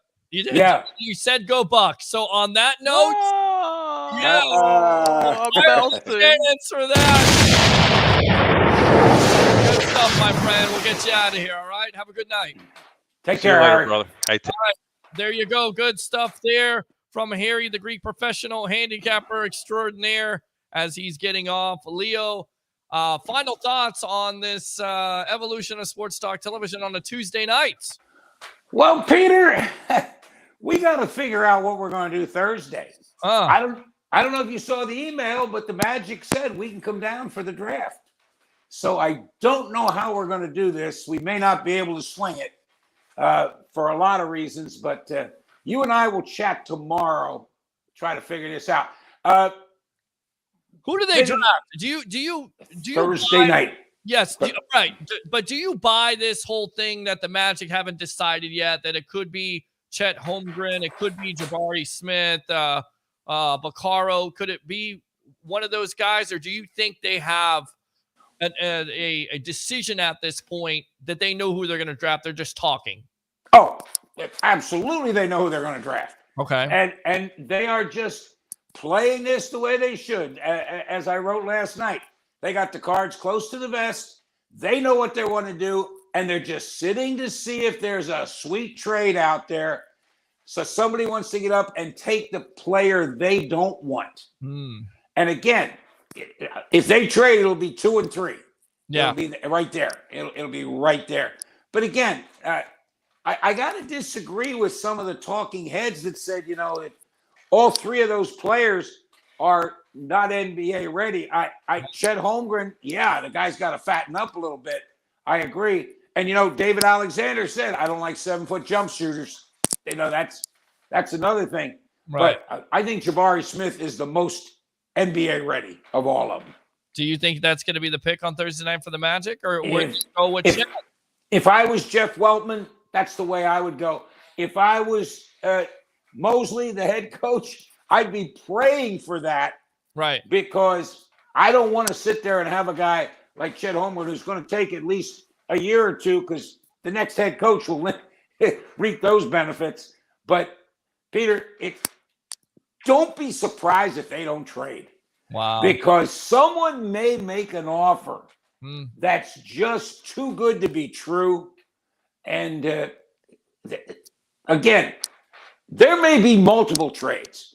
Say the Magic trades down to 3, and they know Holmgren and McCarroll's going 1 and 2. Somebody may really be in love with Jabari Smith and say, hey, I will give you my first round this year, my first round next year, and this player. Ooh. Now the Magic. Jeff Weltman's going to have to listen. Well, and Weltman talked about this in his comments. He said, look, we're all about the future. We don't want to ruin that. Of course, we want to get better, but we don't want to ruin that. We've seen the Magic before get rid of guys that are on this team, and there's still some question of what they're going to do with the Mo Bamba. And, of course, the kid that I love coming out of Florida State just a couple of years ago, and his name escapes me because you know who I'm talking about, right? Jonathan Isaac. Jonathan. Yeah. You don't know. Poor kid can't. Right. And again, you can't fault a guy when he gets hurt. Right. And again, Peter, think how bad that knee injury must have been that he's missed 2 full seasons.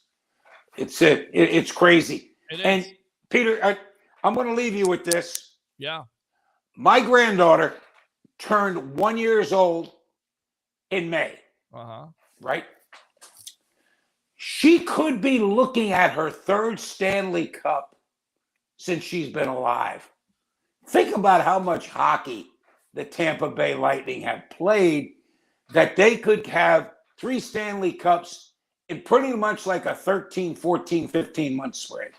That's amazing. It's amazing. It's absolutely amazing, and I think it's going to continue here. Great stuff, as always, the legend, Mr. Leo Haggerty. Thanks a lot for your time here on the Evolution of Sports Talk Television, all right? Peter, let me know what time you're going on. Maybe I can give you a quick shout from the arena, all right? We definitely need to do that. We're going to try to get on about 7 o'clock, unlike what we did last night, which is like 7:45, 7:50. I hate traffic, so I got to leave work early.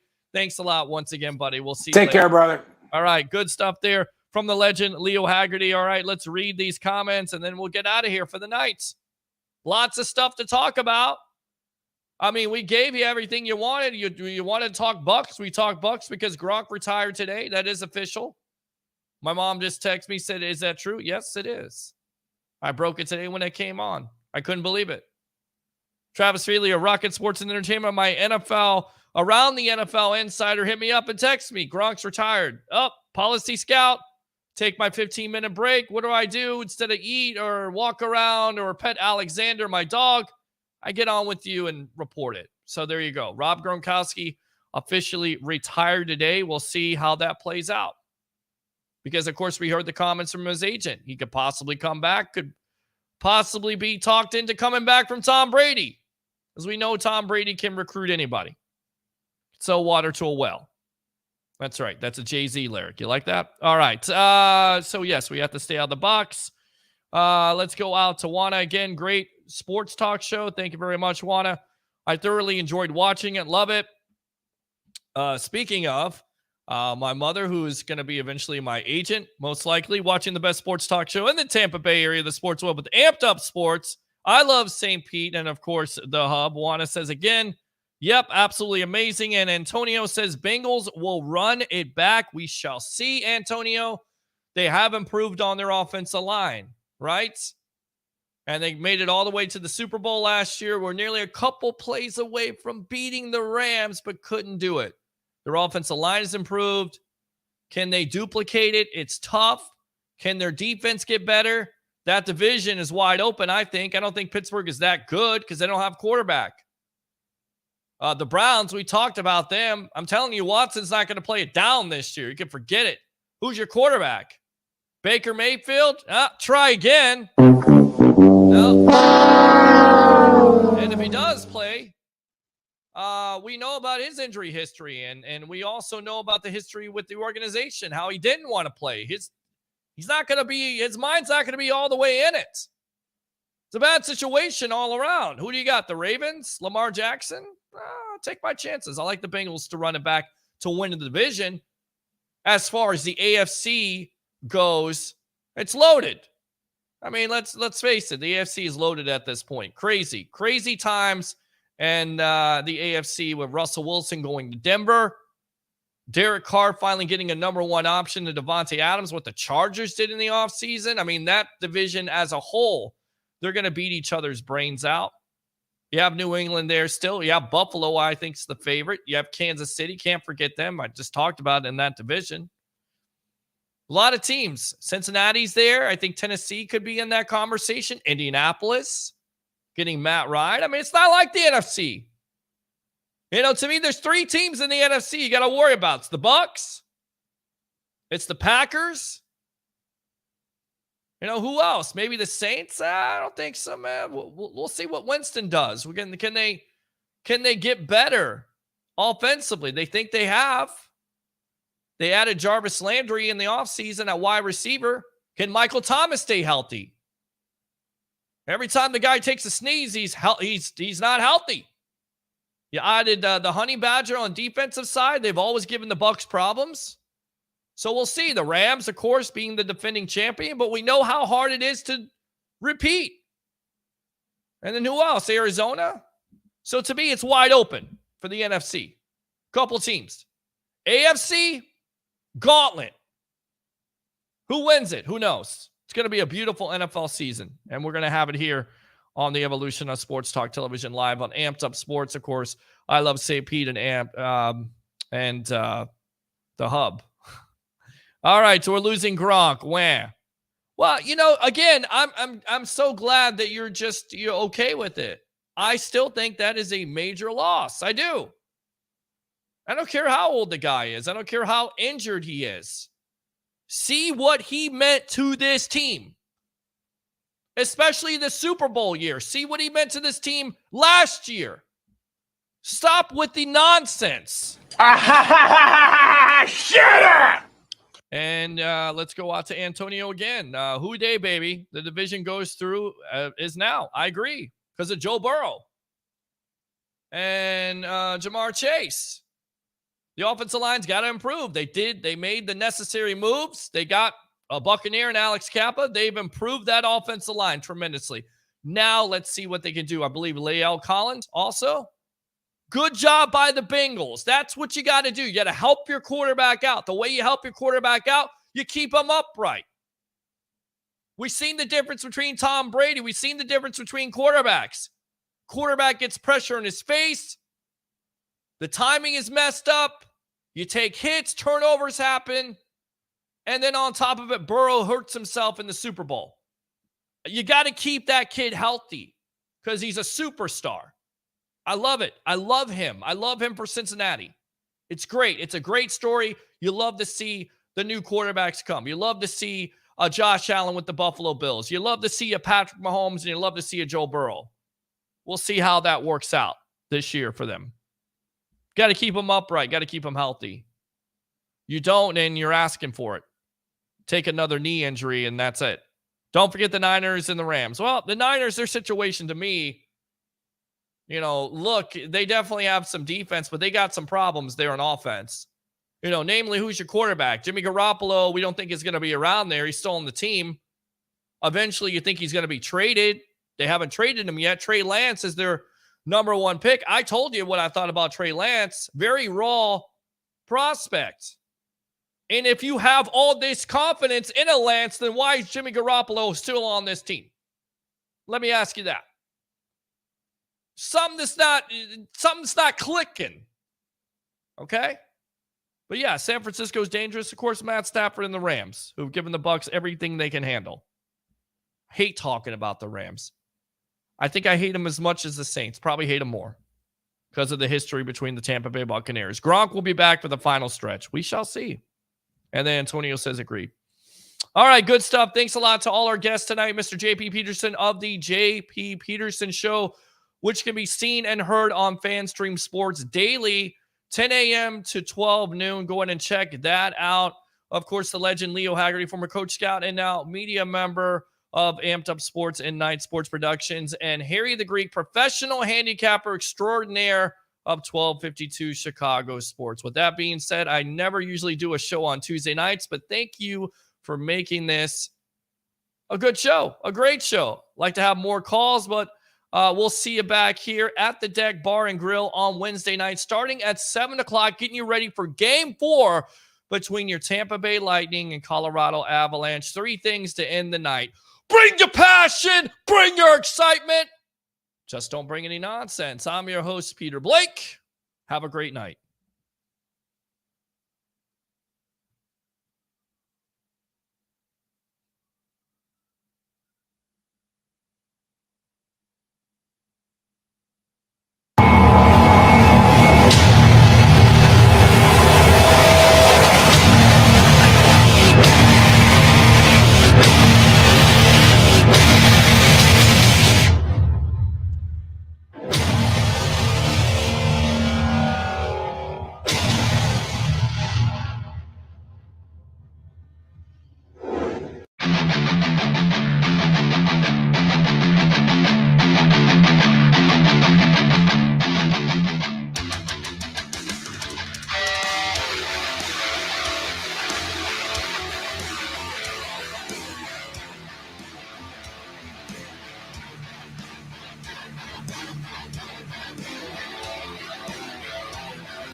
Uncle Peter. Uncle Peter. Uncle Peter. Where's Uncle Peter? I call him. BetUS.com. If you guys are betting on the games, whether it's NFL, NCAA, of course, you're not going to do that now. Maybe basketball, not football. But, of course, the NHL, NBA, go to BetUS.com. You get a 125% sign-up bonus. And also, if you use this code right here, the promo code of TSW22, which, by the way, stands for the sports web, TSW22, or call that number 1-800-69-BET-US. Again, 1-800-69-BET-US, and put in that promo code TSW22, and I would really appreciate that. I've had 27 beers spilt on me. Make that 28. I've only got one place to go before the game. BetUS.com. Sign up at BetUS.com.